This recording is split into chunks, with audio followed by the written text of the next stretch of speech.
Yo, what's going on, snipers, and welcome back to our Houston Sharpshooters Draft to Glory franchise mode here in NHL 22. So it's been actually like 2 or 3 weeks since I've recorded an episode in the series, which is kind of nuts because I did pre-record all those playoff episodes. Really bummed out that we lost in the Stanley Cup Finals to the Buffalo Sabres, but I do really like the experience we got from this team because I didn't really think we were going to get that far in the playoffs, and then this team just kept on winning. Jääskeläinen was a beast the entire playoffs pretty much. And yeah, unfortunately, we lost to the Buffalo Sabres. But this offseason is probably going to be pretty tough. We're probably going to end up losing some pretty big names just because we do want to keep Jääskeläinen around as much as possible. So he's going to probably be pretty expensive. And then that means we might end up losing some pretty big players. Like, for example, we might lose Soderstrom because he's probably going to be demanding like $5 or $6 million. And we also might end up losing like Morales, who's been our first ever pick in the series. So that's going to hurt a lot if we do end up losing him. But more than likely that's going to be the case because he might end up demanding quite a bit of money because of how good of a season he just had.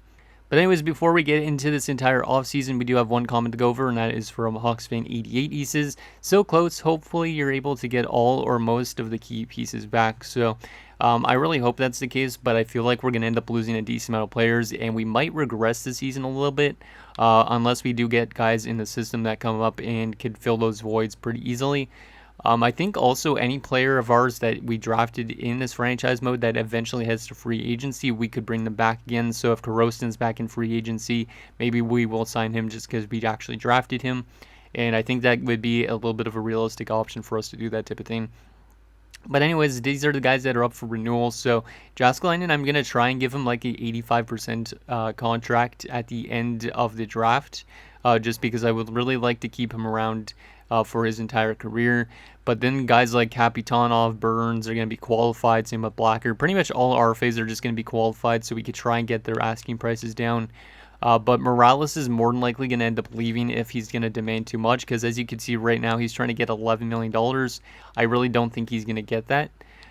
So we could end up losing him. We could end up losing Reed Roach as well, which hopefully we don't, because he's been a rock-solid top 6 defenseman for us. But we do have guys in the system like Ronnie, for example, who could just take over a spot if really needed.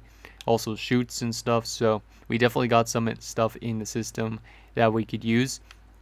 And then goalie-wise, like I said, we might end up losing Soderstrom, even though he just had a really good playoffs, because he's trying to demand like $7 million, which I really don't think we have the cap space for.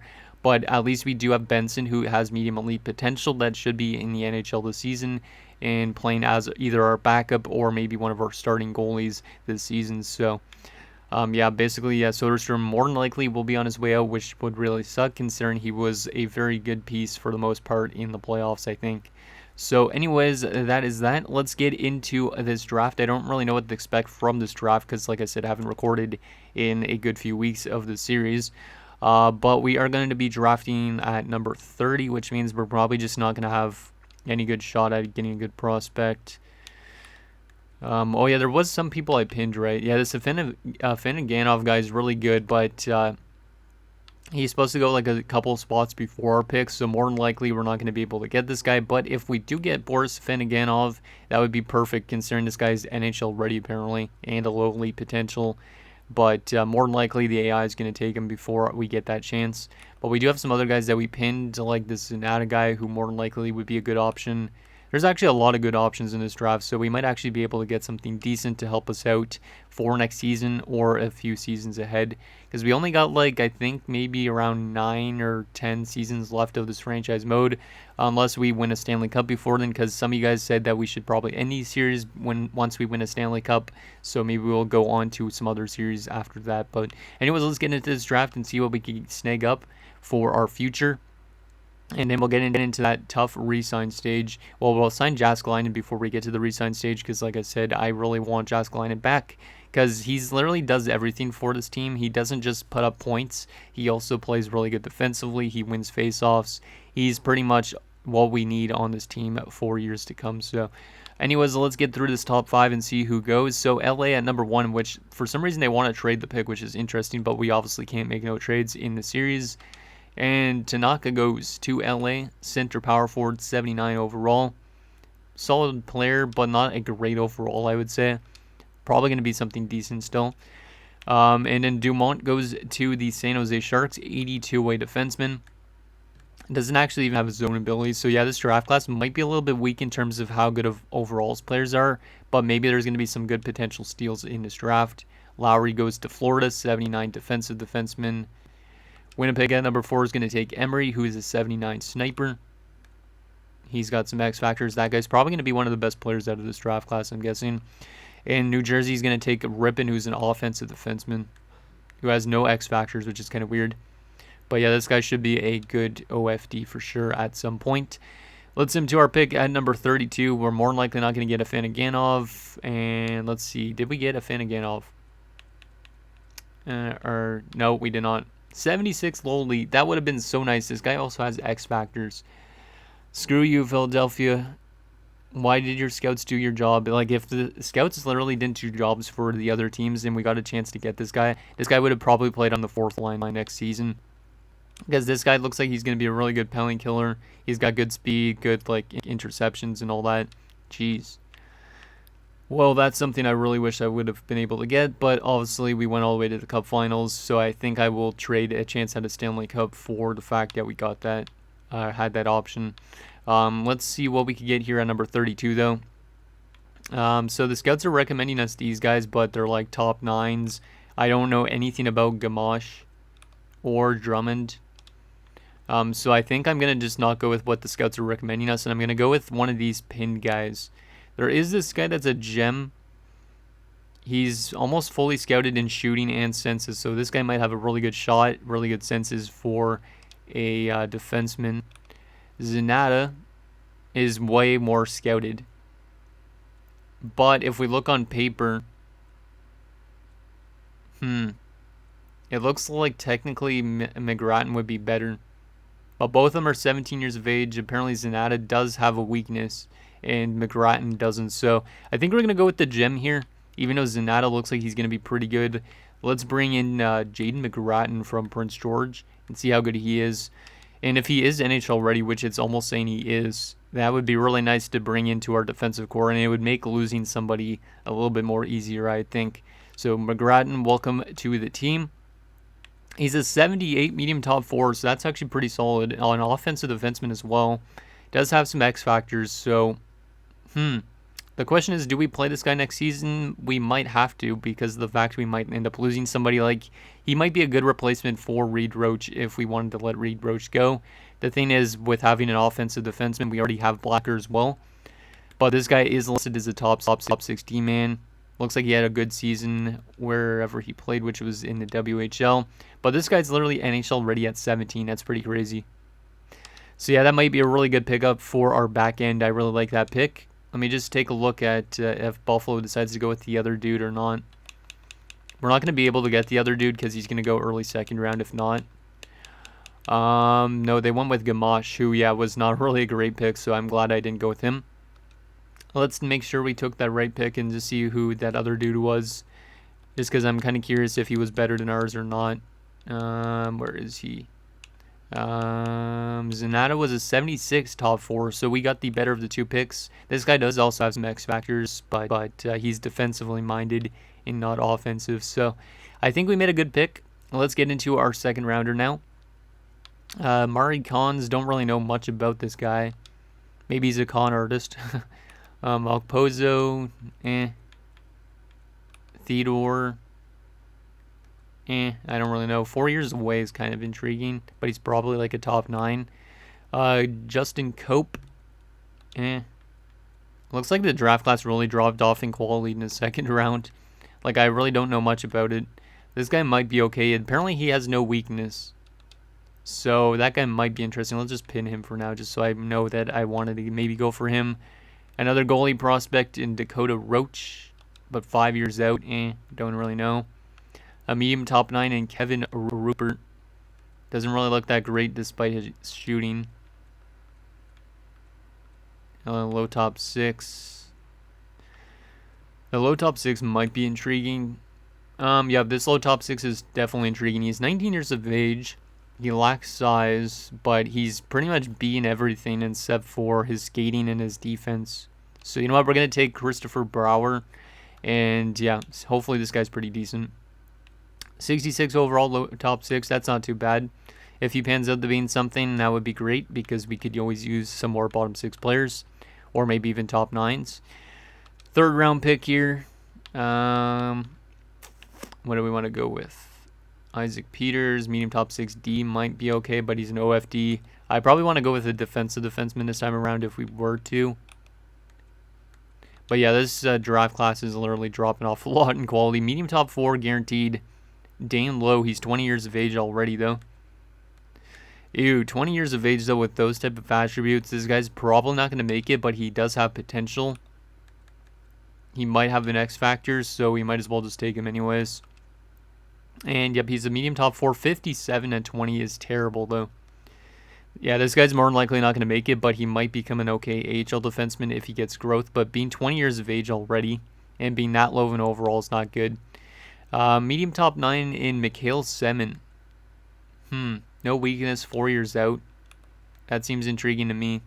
Yeah, we're going to go with Semin. Give us some more forward options because, like I said, we could always use more forwards just in case. 59, not bad. If he gets some good development, maybe he makes it, but I really don't know if he will. Maybe he comes like a 76, so maybe he becomes like a depth forward for us at some point. Our next pick here. Do we have any random steals potentially for this draft, like low elites? The scouts are recommending us this Madsen guy, but I don't know anything about him. Any elites? No. Let's start by scouting rank again.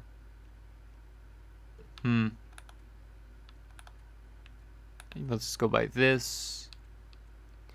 We'll probably just go with this medium top 9. He's 20 years of age as well. It's another overager, but maybe he's a better overall than it says. Let's just take Radulov. Why not? Medium top 9, 58 at 20 is not really that great either. Yeah, this draft class has really dropped off since our first round pick. But it is what it is. Maybe some of these guys actually become something and fill out our team when we're not that great. Because there's more than likely a chance we could go through a little bit of a retool again, which I really don't want. Yeah, this draft class is terrible now. A lot of medium 7th D men going. So let's just take this low bottom 6, because why not? Ew, an enforcer, that's a low bottom 6. That's actually kind of cool of a pick. Maybe this guy will just get into our lineup to beat up people. I don't know. But there we go. And our last pick of the draft, the second last pick of the entire draft. Let's just take a look at potentials. See if we could find a random steal here. We still got a lot of stuff to do this offseason, so this might be a little bit of a long episode. Let's just take bets, because why not? And low top 9, 53. It's not the worst pick for an 8th round pick. But that was our draft. Not really a great one, I would say, but McGrattan should be pretty good. Might get into our lineup next season, so I'm very excited about that. Especially considering we almost won the Stanley Cup, and then we just get somebody that could actually fill out our top 6 pairings. So now we got to take a look and see if we could get Raimo Jääskeläinen on an 85% contract. I know it's kind of risky giving him a contract before we take a look at who we have to re-sign, but I would really like Jääskeläinen to stay with this team for the rest of his career if we can. I am only going to give him, like, maybe I could do an 8-year deal. I don't really know. I don't want to give him too long-term of a deal. He does want 7 years. Yeah, I think we could give him 7 years because if we go to 8, he wants a lot more. So I know it might be risky signing him long-term, but he is the best player in the series, and I really would just like him to stay here, even if we do bad and whatnot. So 11.325, let's times this by 0.85. Let's do actually by 0.88, just to play it a little bit safe. Well, it looks like we might be able to talk him down to 9.965, or actually 9.67. Yeah. If we could get him down to this low of a price, I think that's definitely worth it. So actually, 996. Yeah, it looks like we have to do 9975, which is not too bad, I would say. Just under $10 million for somebody like him. I think it's worth it. So let's give him that. And yeah, basically now we're going to get to the re-sign stage. And hopefully we could re-sign all the big boys. Like I said, all the RFAs will get qualified more than likely, just to see if they drop their asking price. Our coaches' contracts are up as well. That's not great. I do want to get back Goalie if I can. He wants... he doesn't want that much. I could give him a little bit more. I might lose Chris Tanev as one of our assistant coaches, but we will try and keep Goalie around for now. What does Tanev want? He wants the 790. That's a bit too much, I think. What is he right now, our assistant coach? Let's just try and give him what he's asking for right now. Because if I could get both those as coaches back, that would be pretty good. Because I want our coaching staff to be as good as possible still. So there we go on that front. We also got some scouts to deal with, which is kind of annoying. But yeah, hopefully we could get pretty much everybody back on this team. And if not, we could always re-sign former players in free agency. Like I said, we're trying to get all this offseason done again in this episode, like I've been doing for the last few ones. Just because it's good to get to the start of the season as fast as possible. But yeah, hopefully this team can do good again next year. It really depends on who we bring back and who we don't, I guess. So there's all our scouts. And did Jaskleinen accept? Yes, he did. Perfect. Okay, so we got Jaskleinen locked up for 7 years. That's exactly what I wanted. But we have 36 million in cap space. I'm going to qualify, obviously, all the big RFAs. Because they're going to be demanding a lot of money. Otherwise, why is it going all strange? Like, I'm qualifying one guy and then they go below it. What the heck is that? That's weird. But yeah, just qualify all those RFAs. Just to make sure they are in the system at least. Because we could take compensation, I think, now. Because I was thinking that we shouldn't take compensation. But I think I will take compensation. If we ever get the opportunity to. If we really want to, that is. Or if we can't afford a player. So yeah, we're just going to qualify all those RFAs. Let's go to our UFAs. Because I think that's all the RFAs qualified. Goalie-wise, we will also... We'll qualify Benson as well, but he will be probably our NHL goalie next season. Let's go to the UFAs because this is where it's going to get expensive. So let's go to the bottom of this list and release players that we know aren't going to make it, if there's even any. I could sign most of these guys. I am going to let go of Strudwick for the AHL just to make room for Cairns instead. Get him in. We'll also sign Spiller because who knows, maybe some of these guys will pan out at some rate. We got Jacobs. He was a first-round pick of ours. We'll definitely sign him. Lalonde 70 at 22, low bottom 6, and don't really think he's going to pan out. He actually has some good attributes, though, which is interesting. So, you know what? We're going to give him a shot. Might as well. Also sign Teal. And I am going to let go of Coyston and no. Okay, so let's go to the top of this list for UFAs. So, Morales is the big UFA. What is he asking for? You're not getting $12 million. So, yeah, Morales is gone. There's no question we cannot bring him back. Because with the amount of RFAs that are qualified, those guys are going to be demanding a decent amount of money, like $7 million. Some of them like Burns and Kapitanov. So, Morales demanding $12 million. That's not going to happen. I really hope we could see if his asking price comes down in free agency, but more likely he's gone and he probably won't come back for quite a while unless he goes to free agency in a few years again. But yeah, that really sucks. What about Reed Roach? $3 million. It's a bit expensive for a top 6 defenseman, but he's only 25. I might be able to get him back. Let's talk him down to, if I can, like 2.8. I'm okay with paying him some money. Ferraro, I wouldn't mind keeping as a depth option, but I think I might have to let him go just because he's demanding $2 million. Because I don't know if we'll have that cap space. Ronning is relatively cheap. So, you know what? We're going to sign him just in case we can't get Roach back. Yeah, I think I'll sign him for 2 years at $1 million. That's fine. And then Shoots, 1 year. See if I could get him down a little bit. But yeah, if I could get those guys, then that's not too bad. Tursunbayev, it's a bit expensive for like a depth option. What about Sador? Sador is relatively cheap as well. $1 million for 1 year. Smolenski, what do you want? You're not getting $1 million. You're probably gone as well. Because you're not even going to be on the NHL roster next season. So, but yeah, we're more than likely losing Ferraro, Tursunbayev for now. I should actually write these ones down just to kind of keep notes on who we're losing. So that way, if we see them in free agency and their prices come down, we can potentially bring them back again.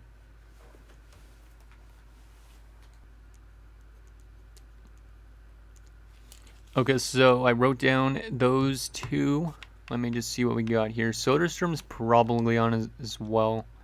Yeah, if you won 6 by almost $7 million, I really don't think that's worth it. So Soderstrom is also going to be gone for now. I'm going to write his name down. But if for some reason these guys are still holding out and they only want like $1 million, then we could re-sign them. So yeah, Soderstrom as well is gone for now, I'd say. Galvin, I'm going to sign you for the AHL just to get us another goalie in the system. And yeah, Morales is more likely gone. What are these RFAs after, out of curiosity? Because some of them are pretty big. Kapitanov wants 1 year and 9.5. Burns wants 7 by 12. Jeez. Blacker. Yeah, these guys are all going to be taking up pretty much most of our cap space. So I think all these UFAs are pretty much gone from the team, other than the ones that I just sent contracts to. Let's advance today, see if we get those guys. So we got our coach back, which is good. We also got, did we not get Tanev back? I don't really know. Didn't really read what it said, but if we didn't get Tanev back, it's okay. Let's just go through it as fast as possible. There you go. Okay, so Ronning and Schutz rejected, which kind of sucks because I do need them just in case, but we did actually get Roach back. But I still would really like to keep a depth defenseman on tab, just in case. What do we got here? RFA-wise, these guys are all qualified, but we only have $32 million to sign all these guys back, which means some of these guys might end up being holdouts the entire season. I don't know. Benson, let's actually just give him a contract because I know for a fact that we're letting go of Soderstrom. And yeah, that's good. Yeah, Morales is gone for sure. There's no way we could pay him $12 million because we'd be down to like $20 million in cap space with a lot of RFAs remaining. Let's see if I can still get some of these guys for a little bit lower, because I need depth defenders just in case. Just in case somebody, like, I don't think we were going to run into injuries, but still. And yeah, the rest of these guys are probably gone. That means Sidor as well. I'm going to write down Sidor too. Just because, like I said, if these guys' asking prices come down a lot and we have contract spaces and whatnot, I would probably bring them back. And yeah, Soderstrom's gone. And yeah, all these RFAs are qualified. So let's just see if we get all these rest of these UFAs done with. But yeah, it's going to really suck to lose Morales. Okay, so Benson accepts. Schutz is still rejecting, and same with Ronning. Come on, Ronning and Schutz. I really need you as depth defenders. Just because we really could use you potentially as like a top 6 defenseman if we lose somebody. Let's advance a day again. And both of them have accepted, except for Ronning, actually. Never mind. Come on, Ronning. 1 year. Give you a tiny, tiny bit more. Man, yeah, all the rest of the guys are for sure gone. And in our phase, we're going to have to deal with that, which is going to be a lot of fun. Not really, but... let's advance day, and we got Ronnie. Okay, perfect. So, yeah, we're losing Morales, which really sucks. He was the first ever pick in this franchise mode, but demanding $12 million. He's a really good player, but he's just... I can't give him $12 million. I can't justify it with all the RFAs. He had a really good playoff run as well. Really wanted to get this guy a Stanley Cup, but it might not happen with us. He might win a cup somewhere else, which would be nice. So he's gone. Ferraro's gone just because of how much he's demanding right now, but we could bring him back. Same with Tursenbayev, Sidor, etc. And then, yeah, all these RFAs are going to be really interesting to see what negotiations happen and what doesn't. So let's advance to free agency already. See if we get any of those RFAs to accept. So, yeah, Tanev is not renewed, which kind of sucks, but it is what it is. Okay, so none of our RFAs accepted, which is kind of bad. So all these guys are trying to hold out for more money right now, but hopefully we could get them at decent costs. Especially with $31 million in cap space, like we might just go right up against the cap if we can't get all these guys back, but hopefully none of them get qualified by the computer. Because, yeah, asking $1 million as a 71 overall is kind of weird. But it is what it is. Let's advance a few days. And see what happens. So, yeah, actually, let's advance, like, maybe 1 month almost. Or let's go to the 15th. See if we get any of our RFAs to start accepting. Afanasenkov is accepted, or one of the Afanasenkovs, and everybody else is still holding out. Let's take a look at that contract situation. We still have $31 million, And yeah, all these guys, are their asking prices coming down? Yes, they are. Okay, good. That's good to see. Where did Morales sign? Because more likely he has signed somewhere already. If he's still a free agent, that'd be kind of surprising. But just want to see if he signs anywhere. Morales, where are you? Just because, like, if he could go on and win a Stanley Cup somewhere, that'd be nice. But obviously, we want to win a cup before he does. But maybe he doesn't get signed anywhere, actually, for a while. You know what? I'm going to wait till the start of the season just because it might take a little bit longer. Otherwise, let's advance another week or two and see if our RFAs start accepting. Like I said, if for some reason like we need more players and somebody like Hirosin's a free agent, we could bring them back to this team. There's another RFA accepting. Kapitanov is accepted. That's one of the big RFAs, so that's good. Ortiz. Burns is accepted as well. That's a huge one.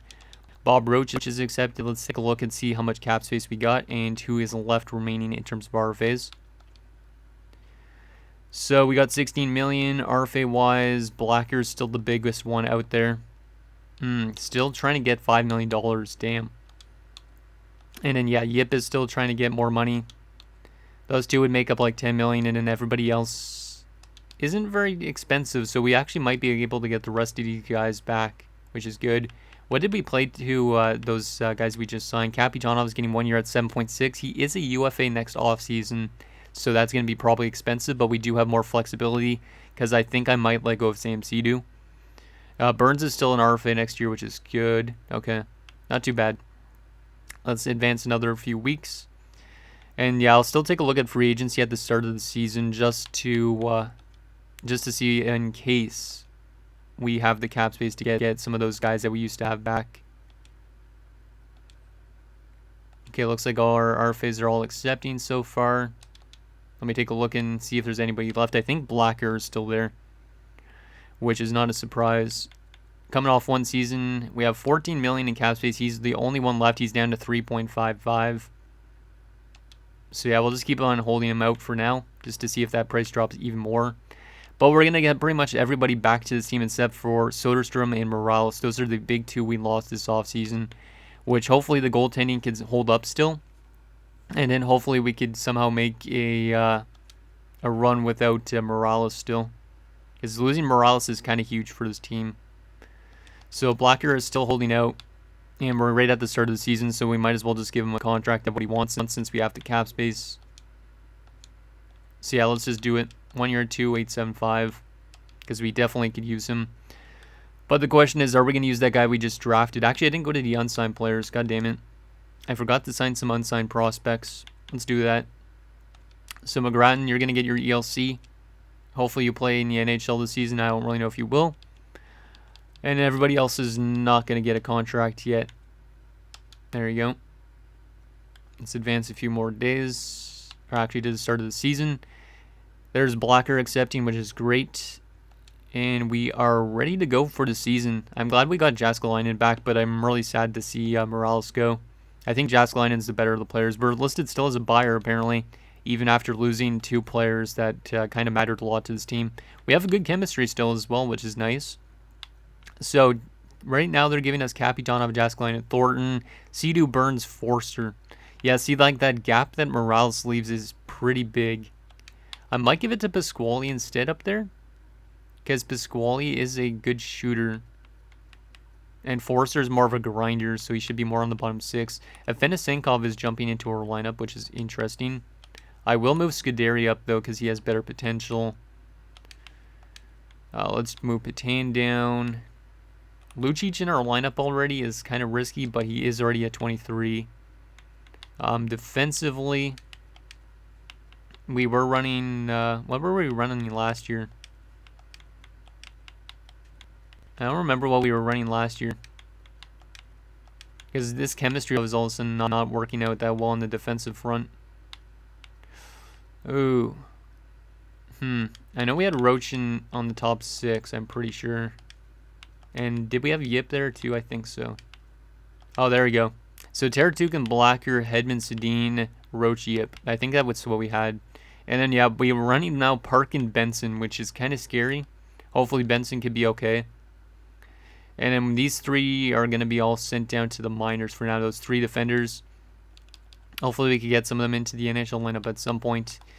Afinasenkov used to be in our NHL defensive core, but he hasn't been since. Ronning, we're going to send down and shoots, but we do have some depth on defense that we could call up if we run into any problems.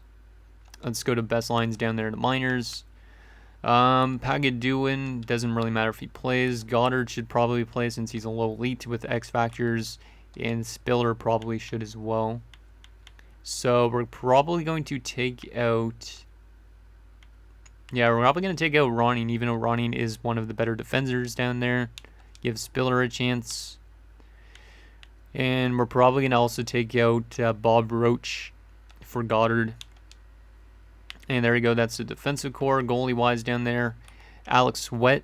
Hopefully he makes it at some point. And Galvin. It's not too bad. Yeah, AHL team looks pretty solid still. It looks a little bit weak in terms of some areas. Looks like the AI just signed us a random undrafted guy. But yeah, looks pretty good for the most part. Let's get Volchenkov a little bit higher in the lineup, though, because he was a first-rounder. Grigorenko is already 23. Jacobs is already on the second line in the AHL. That's not too bad. But our NHL team still looks pretty solid, I would say. But definitely there is a big gap without Morales. And defense still looks pretty solid as well. Goaltending is questionable, but hopefully one of those goalies could step up with Soderstrom gone. Okay, so final few things we got to do to set up the season. Let's take a look at where Morales and Soderstrom signed. I'm not really concerned about the others, and we'll also take a look and see if there's any free agents that are former players of ours that we could still sign to make our team even better, because we do have still some cap space, I think. So, I didn't want to go to draft board. Let's go to player search and just see where Morales signed. Hopefully, wherever he signed it was only for like a one-year deal. Because if his asking price comes down and he's a free agent again, you bet we could potentially pick him up at some point.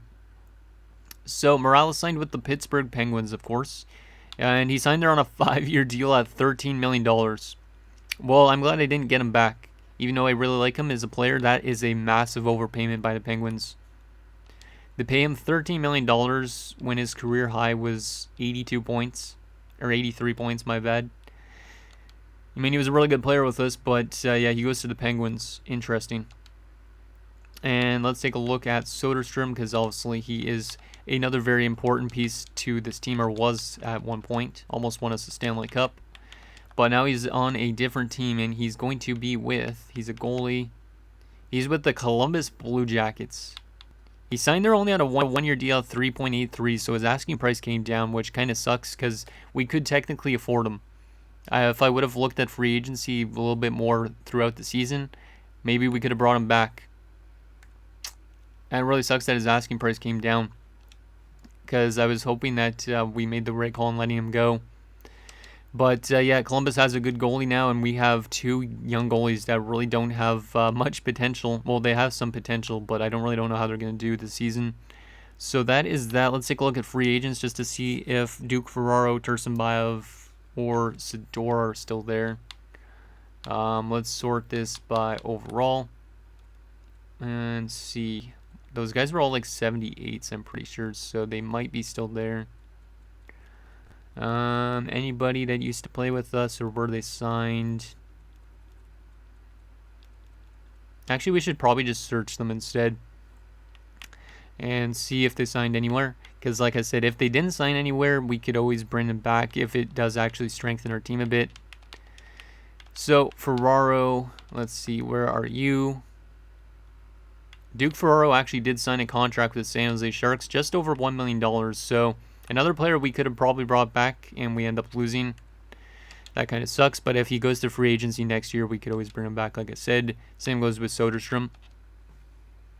And the other one is Tursunbayev. So Tursunbayev might have got a contract if Ferraro did, which I'm kind of surprised Ferraro did to an extent. Tursunbayev, yeah, he got a contract in Nashville, but he's playing in their... Well, actually, wait, no, that's a different one. What the heck? Oh, just a sec. Wait, there's ours, yeah. Ours is unsigned currently. He is still a free agent.